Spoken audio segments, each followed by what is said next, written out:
하겠습니다. 우리 예수님, 오늘은 담대함의 조건. 오늘 본문 이제 이 사도행전 4장 13절에서 22절에 대한 말씀은 사도행전 3장의 말씀의 연장입니다. 베드로와 이 요한이 제9시 이제 오후 3시 기도 시간에, 저녁 기도 시간이죠. 성전 뒷문에서 안전뱅이라고 표현하는 그런 무슨 장애인이라고 하여튼 이 장애인의 이제 구걸하는 상황 가운데서 이제 이렇게 말합니다. 늘 뭐 갖고 왔겠습니까? 이제 지나가면서 구걸하시는 분들도 늘 그 자리, 자기 자리가 있잖아요. 남의 자리 차지하고 크리가지. 그래서 한 편 줍시오 했을 때에 이제 베드로와 요한이 섰고, 베드로가 그를 보면서 나를 도와라. 대개 뭘 구하는 사람은 얼굴을 쳐다보지 않고 그냥 머리를 숙이시라. 이렇게 보니까 지하철이나 이런 데도 이제 그 계단 가운데 있는 분들이 그러더라고요. 그래서 아이고 저분들 이렇게 차디찬 이제 계단에 앉아서 저러면 몸에도 안 좋을 텐데 이런 생각도 많이 들고, 그러나 뭐 이제 그렇게 해서라도 살아야 되시니까 살아야 되겠죠.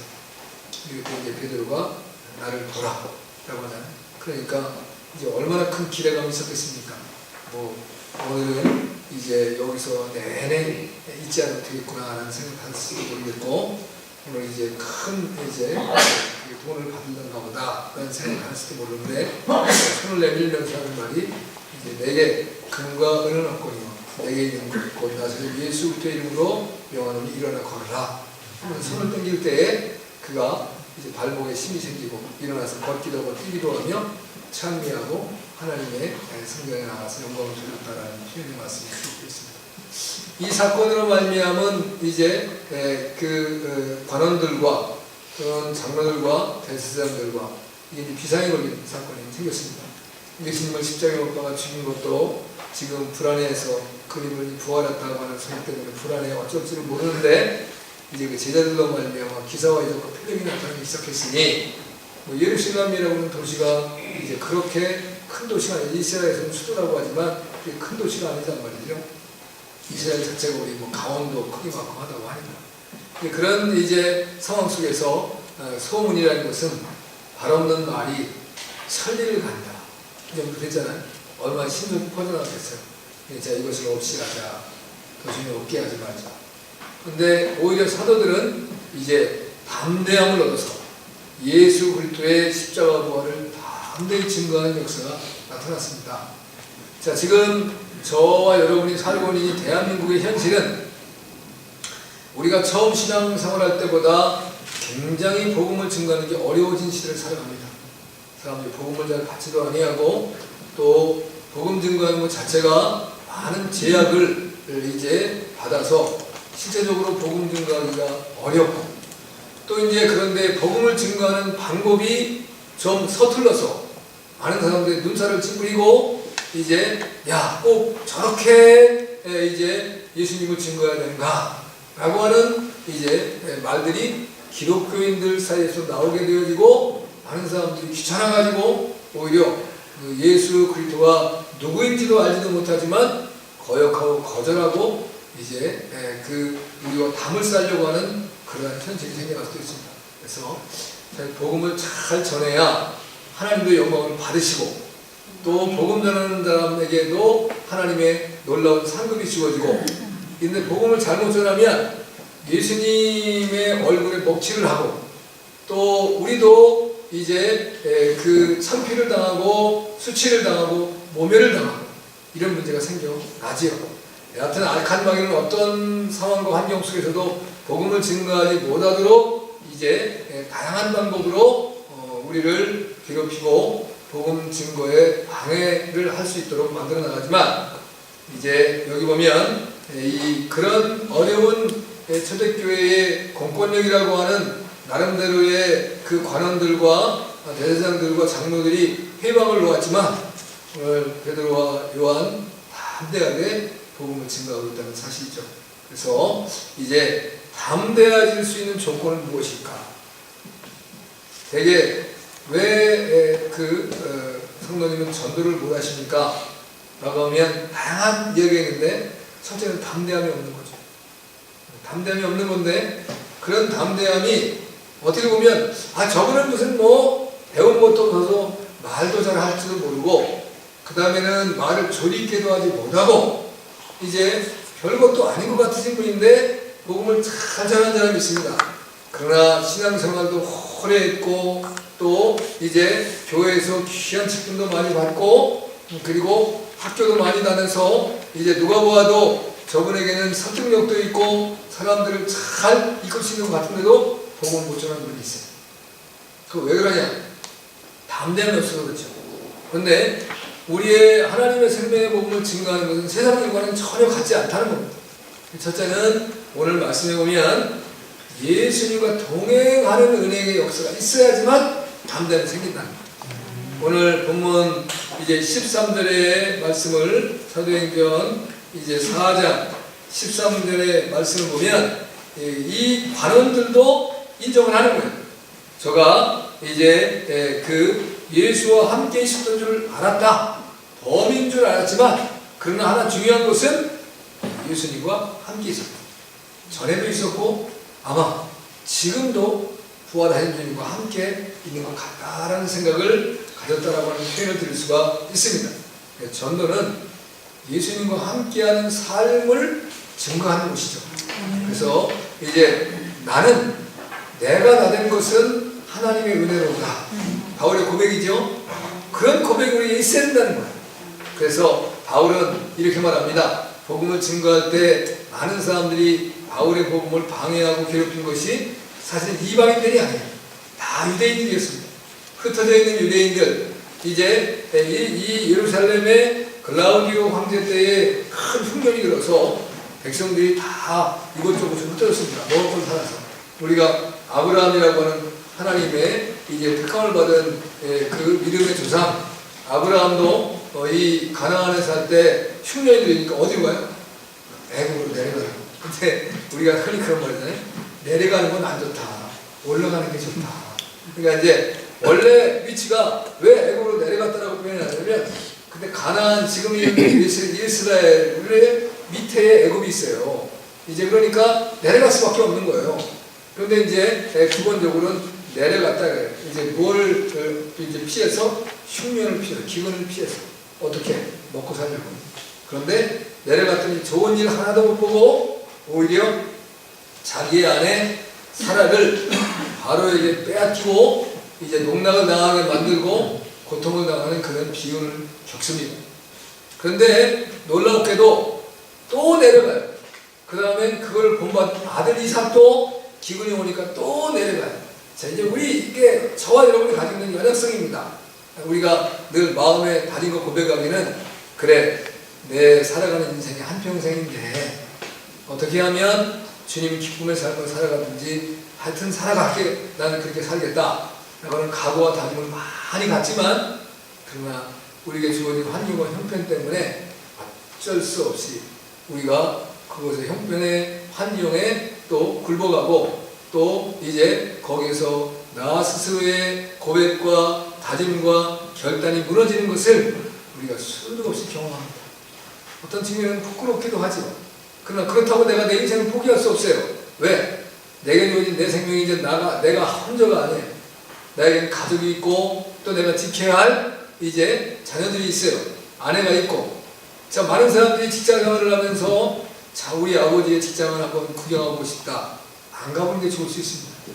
왜냐하면 직장 생활이라는 것이 그저 내가 퇴근을 하고 출근을 할 때의 모습은 그저 내가 말끔한 모습으로 오고 가지만 직장에 가보면 직장에 상사도 있고 또 동료도 있고 여러 가지 환경도 있는데 어떻게 보면 때로는 이제 사람으로서 인격적인 비하적인 대우를 받을 수도 있고 그리고 이제 내가 해야 되는 일이 너무 힘겹고 또 어려운 일일 수도 있다는 거죠. 그러나 가정에 들어와서 이제 가장이 또는 어머니가 직장 생활을 하고 와서 자녀들에게 그저 밝은 낯을 대하고 언제나처럼 이제 싱그럽고 당당한 모습을 보이는 것은 그 자녀들을 사랑하기 때문에 그렇게 하는 거예요. 어떤 측면에서는 내가 직장을 그만두고 싶은 생각도 있고, 내가 이렇게 직장 생활을 할까? 내가 이런 대우나 받고 살려고 이 세상에 태어나는가? 라는 생각을 많이 가져볼 수 있죠. 여러분들이 방송을 통해서도 이즈음에 이제 드러난 이전에는 외업속에 더 심했겠죠.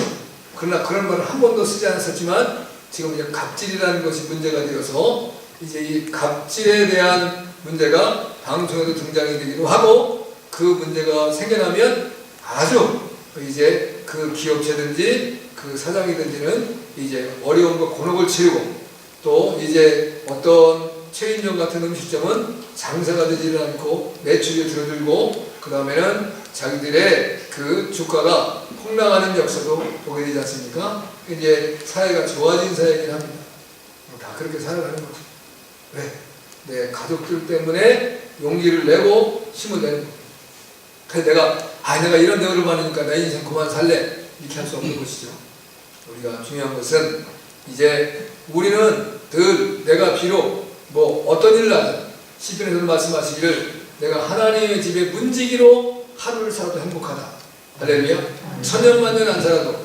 그러니까 우리는 이 땅에서 비록 내가 배운 것이 없고 내가 가진 것이 없어서 남 밑에서 이 험한 일을 하고 힘겨운 일을 하고 살아도 우리에게는 희망이 있고, 또 우리에게는 이제 하나님의 약속이 있기 때문에 내가 그것을 굽히지 않고 당당하게 살아가는 겁니다. 할렐루야.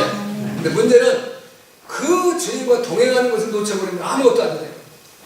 그래서 꼭 사장이 사원들에게 전도하는 것이 아니라 사원이 사장을 전도할 수도 있고, 그리고 내가 가진 것이 없어도 부유하고 권세 있고 돈 많은 사람, 돈이 많고 또 명예가 높은 사람에게도 전도할 수 있다는 사실이죠. 왜? 주님이 나와 함께만 하신다면. 그것이 우리에게 가장 중요한 사실입니다. 우리가 사람을 말로 설득해서 예수님을 믿게 하려고 한다면 말 잘하는 사람은 제일 전도를 잘하겠죠. 말 잘하는 사람이 전도 잘합니까? 아닙니다. 삶이 당당한 사람이 전도를 잘하는 거예요. 어느 곳에 가든지 이제 주님이 나와 함께 하시기 때문에 내가 당당한 거예요. 사람들이 나에게 무슨 말을 한다고 그걸로 상처가 되지 않습니다. 그리고 내가 어떤 사람을 대하든지 그 사람을 진실하게 대할 수 있는 거예요. 한 사람의 영혼이 천하보다 귀하다. 하나님이 하신 말씀처럼 그 사람이 높은 자가 낮은 자건, 강한 자건 약한 자건, 그 사람이 권세가 있는 자건 없는 자건, 그 다음에 노인이건 어린이건 청년이건 상관이 없는 거죠. 그 어떤 사람들을 다 소중한 값진 인생으로 내가 보게 되는 겁니다. 그래서 그들의 볼 때 그들을 내 심령에서 긍휼의 마음, 당신이 힘이 있어 보이고 가진 것이 있으니까 당당해 보이지만 당신은 불쌍한 인생입니다 라고 하는 것을 내 마음이 말하고 있다는 거예요. 그래서 그 사람에게 하나님의 생명의 복음을 담대하게 증거해 줄 수밖에 없는 겁니다. 전도에 대한 의지가 약해지는 것은 내가 예수님이 나와 함께 하지 않고 나 혼자 스스로 이 일을 한다라고 할 때는 약해지는 거죠. 주님이 함께 있어서 나를 구원하시고 나에게 은혜를 주시고 나를 천국으로 인도하시는 그 주님이 지금 나와 함께 계시고 나와 동행하신다는 그런 것에 대한 확신만 있다고 한다면 우리가 담대하게 복음을 증거할 수 있는 겁니다. 할렐루야. 그래서 우리가 늘 이제 전도도 소중하지만 전도 전에 열심히 기도해야 된다는 게 그것이에요. 전도 1시간 하려면 2시간 이상 기도해야 된다는 거 아니에요? 그래야 이제 성령의 능력이 내게 강력하게 임해서 내가 내 혼자 하나님의 일을 하는 것이 아니라 하나님의 은혜로 내게 주어진 이 귀한 일들을 감당하고 있다라고 하는 그러한 담대한 고백이 있어야 되는 거죠. 그러면 그 사람은 전도를 잘할 수밖에 없는 것입니다. 그래서 전도에 하나님의 능력이 나타나기 위해서는 내게 예수님의 흔적이 꼭 있어야 돼요. 그래서 사도 바울은 갈라디아 교인들에게 말하죠. 갈라디아 교인들 중에서도 유대교회에서 이제 들어온 자들이 그 교회를 좀 어렵잖아요. 우리 예수 그리스도의 복음으로만 구원받는 게 아니다. 할례를 받고 율법을 지켜야 복음을 받는다. 구원을 받는다. 이걸 계속해서 바울이 전하는 복음을 무너뜨리는 거예요.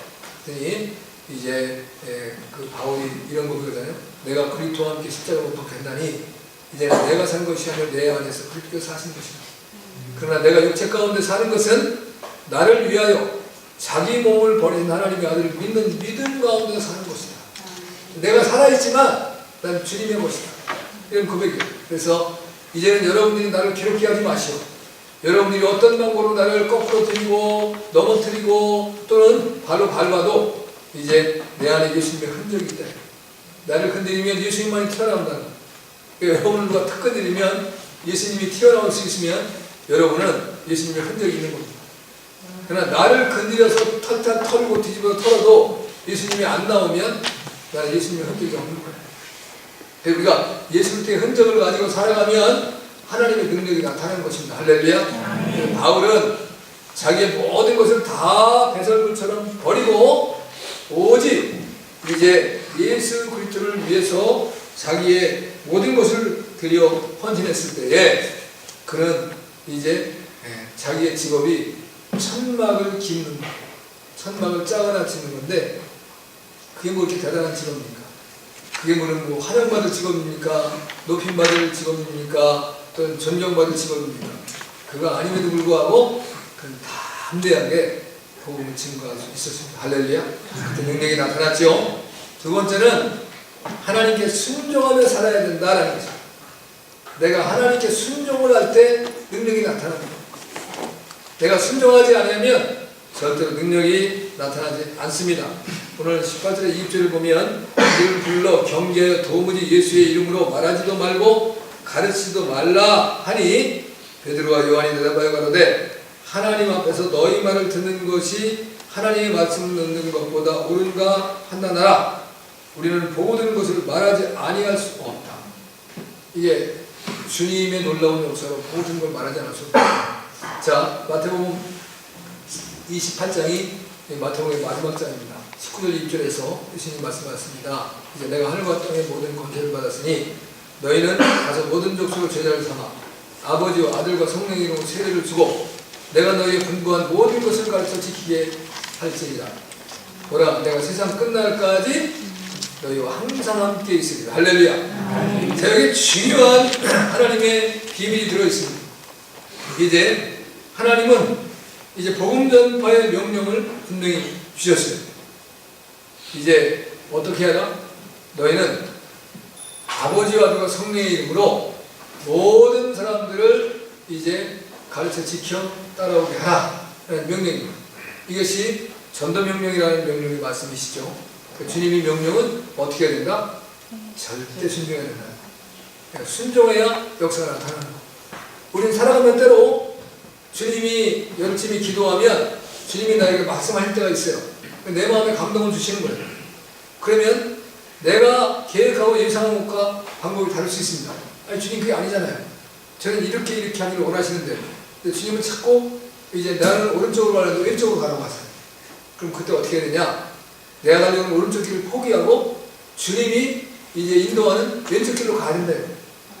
근데 결과가 어떻게 나타나냐면 왼쪽 길로 간 것이 승리하는 길이 나타나고 성공하는 길이 나타나는 거예요. 근데 이해가 안 돼요. 내가 가지고 있는 이성과 지식과 경험으로는 도저히 맞지 않아요. 그러니까 하나님의 역사는 내 방법, 내 뜻, 내 생각으로 이루어지지 않습니다. 그래서 우리에게 가장 소중히 여겨지는 것은 순종입니다. 그런데 그 순종이 절대 순종. 여러분이 이제 절대 순종이라는 책까지 나왔습니다.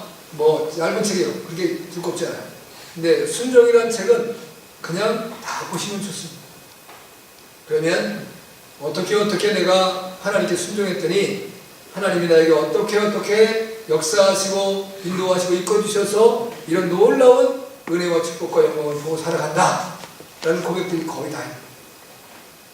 그러나 하나님의 말씀에 불순종하면 결국은 이제 패망하고 그리고 스스로 패배하는 그러한 삶을 살아가야 되는 것들을 수도 없이 많이 보게 됩니다.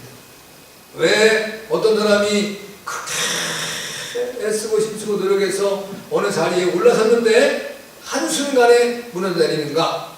그건 순종이었기 때문에. 그래서 여러분 이제 선교사 훈련을 시키는 데서는 제일 좋은 게 순종 훈련이라 하잖아요. 선교사는 철저히 순종해야 됩니다. 왜냐하면 내가 살아가는 삶의 환경과 전혀 다른 환경을 처할 수 있습니다. 되게 가난한 지역, 이제 일반적으로 뭐 선교를 가서 우리가 지금 미국도 하고 영국도 하고 뭐 프랑스도 하고 다 선진국다 우리에게 복음을 준 나라에도 선교를 해요. 그런데 기본적으로 동남아시아 또는 아프리카 또는 이제 이제 동유럽 쪽 또 남미 쪽 또는 이제 이 모슬렘들이 살고 있는 쪽에서 복음을 증거하는 사람들의 그 상황 속에서는 뭐 대만도 가고 산족들한테 복음을 전하고 필리핀 같은 데 가도 소수민족들 어려운 사람 아니 그 한 시내복판에서 한인 교회를 하시는 분도 있긴 있어요. 근데 거의가 다 그런 어려운 이제 부족들에 같은 데 가서 복음을 증거해요. 그럼 그 사람들이 상황이 너무 어려워. 그러면 거기에는 별사람이 다 있습니다. 도덕도 있고 강도도 있고 또 이제 선교사나 그 사물을 위협해갖고 돈을 뺏어가는 사람도 있고 뭐 저쪽 이제 우크라이나 이쪽에 가서 또 이제 그 선교사들이 목숨을 잃고 그러잖아요. 왜? 돈 뺏어가는. 선교사는 돈 있는 줄 아는 거예요.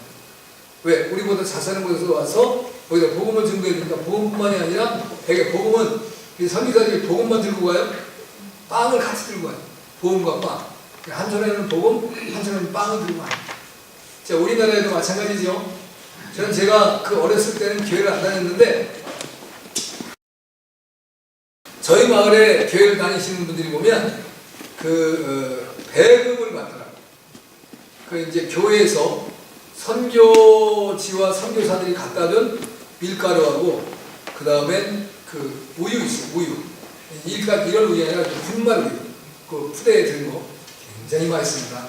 저는 지금도 근데 그 우유를 갖다가 어떻게 했냐면 그걸 물에다가 이렇게 풀어가지고 그 옛날에는 뭐 별로 거기 없으니까 어머니가 밥을 할 때 이제 이 그릇 옛날에 우리는 그걸 뭐라면 양재기라고 했어. 근데 이게 왜 양재기 어떻게 나온 의미인지 모르겠는데 그게 푸른 말 아니 같은데 양재기라고 했어. 그 그릇에다가 그걸 넣어가지고 밥을 하는 데다 넣고 이제 그걸 하면 그게 꾸덕꾸덕 해가지고 아주 딱딱해지지는 않고 이제 먹기 좋게 만드는 세상에 그만큼 좋은 거예요. 지금도 저 없는 것 같아요. 일상에서 뭐 맛있는 거 많은데 그게 너무 맛있었던 것 같아요. 근데 그 외국의 그 당시에 우유 제품이 이제 우리보다 좋았던 것 같아요. 왜냐면 이 환경이 젖소를 그냥 방목해서 기르니까 젖소가 스트레스도 안 받고 이제 잘 뜯어먹고 이제 젖을 내놓아가지고 그 젖이 그 함량이 좋았던 것 같아요. 우리는 거의 이제 젖소를 가둬놓고 키우잖아요. 가둬놓고 그냥 사려주거나 이제 풀도 때로는 해서 갖다 주고 그러지만 거의 풀어놓고 키우지 못해요. 우리 이제 땅이 이렇게 크지는 않습니다. 하여튼 그런 경우 그 다음에는 또 옷을 이제 주더라고. 겨울에는 잠바, 이제 파카 잠바 같은 거. 지금으로 파카 잠바. 그때 그게 굉장히 귀한 거죠. 그 다음엔 또 이제 속옷도 주고 뭐 이런 거 많이 주더라고. 선물. 근데 우리 선교 역사 속에도 보면 선교사들이 오셔서 학교도 지어주고 병원도 지어주고 또 의료도 또 이제 의사로도 하셔서 의술도 공급하시고 또 교육도 가르쳐주시고 사실은 대한민국의 여성이 신여성이라고 하는 것이 여러 가지가 있지만 그 중에 하나가 그 현대식 교육을 받는 게 신여성입니다. 한국의 문화 속에서. 그건 다 선교사들이 되고 학교에 입학을 하고 여성들이 교육을 받기 시작했습니다. 그 이화여고, 배화여고 다 그런 것입니다. 그 이화여고도 그렇게 이제 선교를 시작합니다. 그러니까 이런 것들이 대한민국을 살리는 놀라운 역사를 일으켜낸 것입니다. 감사한 것. 우리도 동일한 방법으로 복음을 가져가죠. 우리 제 친구 장로님이 한번 아프리카 가나를 갔는데 선교차 같이 가는데 정말 사람들이 떼로 몰려든대요. 근데 뭘 줬냐면 빵 하나 우유 하나. 빵 하나 우유 하나 주는데 그 지역의 사람들이 완전히 인산인해를 잃고 몰려든 거야. 한번 상상을 해보세요. 우리가 빵 하나 우유 하나 얻어먹으려고 사람들이 몰리면 막 그냥 그냥 줍니까? 오고 나다면 뭐예요? 여하튼 간에 그들이 잘하든 뭐라든 복음을 전해야 되잖아요. 그죠? 빵만 주는 게 목적이 아니니까. 드려야 돼. 근데 우리 같으면 지금 그거 하나 하려고 와서 막 30분씩 이렇게 듣고 그리고 빵 하나 우유 하나 얻어 먹으려고 있겠어요? 에이, 당신들이 다 드시오. 그게 뭐지? 우린 사사스럽게 안 할 수 있어요. 근데 살기가 어려운 지역에서 이게 가능하고. 그래서 정말 어렵게 사는 사람들의 현실은 정말 신기하구나. 그래서 지금 제일 세계 속에서 어려움을 당하는 나라가 베네수엘라입니다. 이게 베네수엘라가 이 기름이 엄청 잘 나오는 나라였었는데 이게 약간 공산 독재성이 있었잖아요. 그러니까 국가가 모든 것들을 책임져준 거예요. 기름을 팔아가지고 백성들을 편하게 살게 해줬어요. 그런데 이게 유가가 떨어지거나 베네수엘라의 원유를 수입을 안 해버리면 그 나라 막히는 겁니다. 그래가지고 베네수엘라의 경제가 폭락이 되었습니다. 그래서 베네수엘라에서 이제 브라질 쪽으로 탈출한 사람들이 몇백만 명이 되는데 그 중에 수많은 사람들이 뭐를 하고 사냐면 쓰레기장에서 쓰레기 갖다 버리면 거기서 해주고 가지고 돈 될 거 건져내가지고 그거 가지고 먹고 사는 거예요. 도대체 살 길이 없었어요. 상상을 한번 해보세요. 이게 인간사회에 주어지는 현상입니다. 가난은 나라도 해결 못하는 겁니다.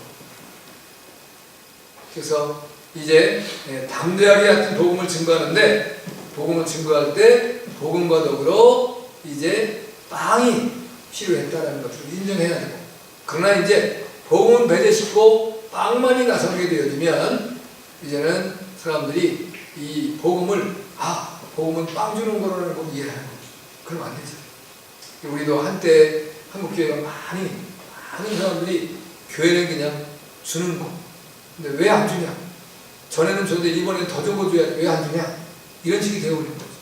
그래서 우리가 받은 은혜가 감사하면 이제는 그 은혜를 갑자라고 하는 자세를 가지고 살아야 돼요. 할렐루야.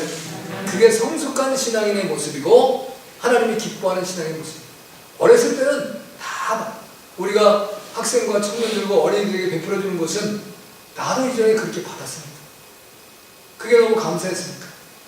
대부분의 사람들이 지금은 이제 어린이들이 교회를 기피하고 왜? 먹고 살만 하니까. 이전에는 집에서 먹고 살 것이 불편하고 학용품도 부족하니까 제가 어렸을 때만 하더라도 교회에 나가면 공책과 연필을 줬고 그냥 먹을 거 줬어요. 근데 집에서는 먹을 게 없어. 근데 교회 가면 따끈따끈한 떡도 주고 이제 과자도 주고 빵도 주고 그다음에 학용품도 주고 얼마나 감사해요. 집에서 학용품 한번 살라고 하면 그 돈이 어디 있어요? 이전에 형이 썼던 거 지우고 써야 돼. 지우개 옷 쓰면 뭐 어떻게 했습니까? 손에다 침 발라가지고 지웠습니다. 다 우리 그렇게 살았어요. 이 지금은 웃지만 이전에는 그렇게 사는 걸로 아는 거예요. 네. 제가 이런 얘기하면 다 들었습니다. 옛날에 저희 때 심리사탕인 게 있었습니다. 하얀 거. 크지도 않아요. 지금 뭐 1원짜리나 10원짜리 동전만 하는 건데 굉장히 단단해요. 씹어 먹을 수는 없어요. 입에 넣으면 빨아먹게 돼 있어요. 그래서 심리를 갖다서 심리사탕이. 근데 그게 1원인가? 1원이 안 갔나 하여튼 그래요. 1원이 어디 있습니까? 근데 그거를 어떤 애가 사잖아요? 그럼 그걸 한 번 빨아먹고 싶어요. 지금 줘도 들어서 안 먹어. 남의 입에 들어갔던 걸 누가 먹겠습니까? 근데 그때는 그 입에 들어갔던 거 한 번 빠는 거예요. 두 번도 아니고. 한 번 빨아들면 책가방을 집에서부터 학교까지 들어줬죠. 근데 그것도 애가 안 줄라고 그래. 억지로 졸라가지고 그거 한 번 얻어서 한 번 빨고 집에서부터 책가방을 학교까지 들어다 주는 거예요. 우리 그렇게 살았어요. 지금 하시겠습니까? 네? 내가 먹던 사탕 한 번만 빨아주면 내가 돈 10,000원 준다고 해도 안 빨아요. 지금 여러분 이제 우리 젊은 청년들 누군가가 내가 입에 들어가는 사탕 네 한 번 이걸 빨아주면 내가 돈 10,000원 줄게 할래? 그럼 하겠습니까? 안 합니다. 더러워서 안 합니다. 내가 나를 어떻게 알고 네 입에 들어간 친구는 더러운 걸 나보고 빨라고 하냐. 옛날엔 더러운 게 어딨어요. 그거 한번 빨아보고 싶어서. 그게 우리가 살아갔던 삶의 모습이에요. 지금의 청년들을 보면 아이고 웃전이 그게 그래봐야 지금부터 한 50년 전이 여러분 그렇게 살았어요. 그게 우리의 현실이니까요. 아무튼 이제 빵을 공급하는 게 소중하죠. 그래서 우리도 아이들이 그렇게 어려울 때는 교회 잘 나왔어요. 부모님은 안 와도 애들은 교회 왔어요. 근데 지금은 애들도 웬만한 건 집에 다 먹습니다. 뭐 치킨 시켜 먹고 피자 시켜 먹고 그 다음에 뭐 스파게티도 시켜 먹고 그 다음에 뭐 족발도 시켜 먹고 다 먹어요. 그래서 웬만한 걸 가지고는 되지 않아요.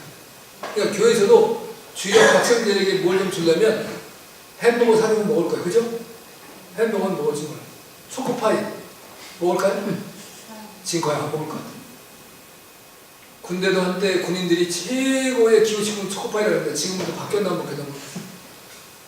저희 때는 초코파이가 없었고 라면 땅이 있었어요. 라면 땅 아십니까? 지금도 라면 땅 나옵니까? 라면 부시러기를 갖고 튀긴 건데 그게 보통 맛있는 게 아니에요.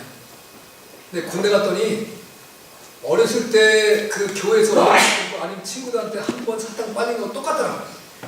돈 있는 애는 그 라면 땅을 사서 먹고 풍족히. 걔는 어떻게 하냐면 집에서 돈이 배달되는 애. 어떻게 배달하느냐? 군대 앞에 민간인 집, 가게집하고 연결이 돼서 그 집의 주인 앞으로 돈이 날라와. 그러면 내가 마음껏 그 집에 가서 그 돈만큼 써먹을 수 있는 거예요.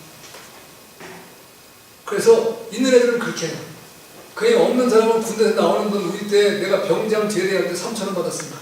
3,000원. 지금 3,000원은 모르겠어요. 요즘엔 거지가 오면 얼마를 주면 만족할까? 그럼 1,000원 주면 내부를 거예요. 그죠? 거지가 나를 거지로 하냐고. 솔직히 그래요. 자기가 거지인데 자기가 그게 자기가 거지야. 근데 그 라면 땅을 얻어먹고 싶어하고 쫄르고 아주 고프시하게 하나 얻어먹고 얼마나 맛있는지 그때 기억이 있어요. 지금은 이제 그런 거 안 먹을지도 모르고. 여하튼 이제 지금 시대에는 좀 잣살게서 어린아이들에게 복음 전하는 건 상당히 어렵습니다. 그래도 우리가 기도하고 담대하게 전해야 되겠죠. 할렐루야. 지금 교회들마다 어린이가 없어지고 주일학교가 없어지고 중고등부가 청년부가 없어진다는 말이 지금 막 들려옵니다. 그래서 작년에 한 3,000명 모이는 교회 가면 주일학교 50명 모이면 많이 모인다. 이 기현상이잖아. 그러면 이게 앞으로 10년 아니면 15년 지나면 교회가 문을 닫을지도 모르는 손실이에요. 심각합니다. 예, 국가에서도 장래의 희망이지만 교회에서도 이제 교회의 희망은 어린이입니다. 그 어린이들이 자라나야 교회가 또 희망이 있는 거죠. 언제 우리가 인간의 수명은 늘어났지만 언젠가 우리는 또 이 땅을 하직해야 되고 하여튼 주님이 오실 때까지 역사는 굴러가야 되니까요. 그래서 우리가 끊임없이 어린이들에게도 관심을 가지고 복음을 증거해야겠죠. 순종입니다. 그래서 바울은 말하기를 내가 복음을 전하지 않으면 내게 화가 임할 것이라 라고 고린도서 9장 12절에서 말씀하십니다. 복음을 전하지 않으면 화가 임한다. 이 화라는 것은 뭐예요? 내가 지옥 간다. 결론적으로 화라고 하는 것, 화가 이제 우암이라고 하는 원어의 말씀인데 이거는 결국은 슬픔 가운데 처하게 된다. 슬픔이 뭐예요? 내가 천국 가는데 슬퍼야겠어요? 천국 기뻐하는 것인데 그럼 결국은 지옥으로 떨어질까 두렵다는 얘기입니다. 또 바울은 이제 바울을 자기의 믿음의 아들인 디모데에게 때를 얻든지 못 얻든지 힘써 복음을 전하라고 했습니다. 우리가 보면 지금 복음을 전할 때가 아닌가 봐요? 이런 생각하면 안 돼요. 이제 시대가 어떻든지 복음에 대해서 국가적으로 이제 교회를 차별금지법이라는 것으로 억압해오고 또 우리가 현실이 복음을 받아들이지 않는 사람들이 넘쳐난다고 할지라도 우리는 복음을 전해야 된다. 할렐루야. 초대교회의 사도들이 복음을 전할 당시에는 국가적으로 복음을 방해했다 이거예요. 그런데도 뭐예요? 담대히 전했다. 그러니까 우리가 우리의 현실에 아무리 어려움이 닥쳐와도 복음을 전해야 된다. 아멘. 마지막으로는 하나님의 보호를 신뢰해야 된다는 겁니다. 21절 말씀에 보면 관원들이 백성들을 인하여 저희를 어떻게 보라도를 찾지 못하고 다시 위협하여 놓아주었으니 이는 모든 사람이 그된 일을 보고 하나님께 영광을 돌리리라. 이제 이 정치하는 사람들, 국가의 권세와 힘을 가진 사람들이 제일 두려워하는 것이 군중의 힘, 민중의 힘을 두려워합니다. 그 백성들의 향방이 어디로 쏠리냐에 이 사람들은 아주 촉각이 심합니다. 정치하시는 분들은 선거 때가 가까울수록 이 백성들의 민심을 얻기 위해서 다양한 정책을 쓰는 거예요. 제일 프리미엄은 여당에 있죠. 여당이 이제 행정부가 여당을 잡고 있는 거니까 그쪽에서 백성들에게 선심의 정책을 쓰고 그러면서 백성들의 민심의 마음이 자기 쪽으로 돌아오는 데 애를 쓰려고 노력하고, 야당은 어떻게든지 이제 여당의 문제를 잡아서 꼬투리를 드러내서 백성들의 민심이 자기에게로 돌아오려고 애를 쓰고 힘쓰는 겁니다. 그런데 백성들이 이 사도들을 좋아하니까 어떻게 할 방법이 없는 거예요. 잡을 수도 없고 복음을 방해할 수도 없고 막을 수도 없는 현실이란 거예요. 자, 여러분, 하나님은 반드시 복음 증거하는 자를 지켜주시고 보호해 주십니다.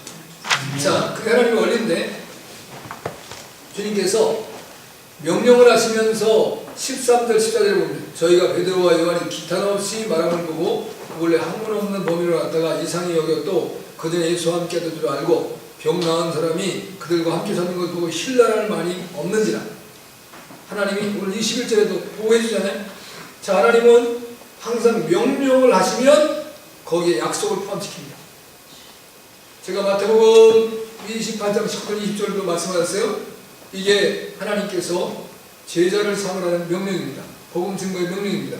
그런데 20절에 보면 내가 항상 너희와 함께 있으리라. 그냥 우리만 취하면 하나님의 약속이 있어요. 자, 우리가 흔히 문화명령이라고 하는 창세기 1장 이제 18절에서 29절의 말씀에 보면 하나님께서 아담과 하와에게 말씀합니다. 땅을 정복하라. 내가 먼저는 생육하고 번성하라. 땅을 정복하라. 다스리라. 그 명령만 주지 않았어요. 그 다음에 각종 씨 맺는 채소와 열매 맺는 과일을 너에게 주마. 그러니까 내가 하나님의 일을 감당하는 하나님의 명령이 주어지면 하나님이 우리를 지키고 보호해주는 약속이 반드시 옵니다. 그러니까 하나님이 우리에게 복음을 증거하라 라는 명령을 주셨으면 하나님은 우리를 이 환경을 통해서든지 아니면 하나님의 능력을 통해서든지 하나님 드러난 증거를 통해서든지 우리를 보호하고 지켜주십니다. 아멘.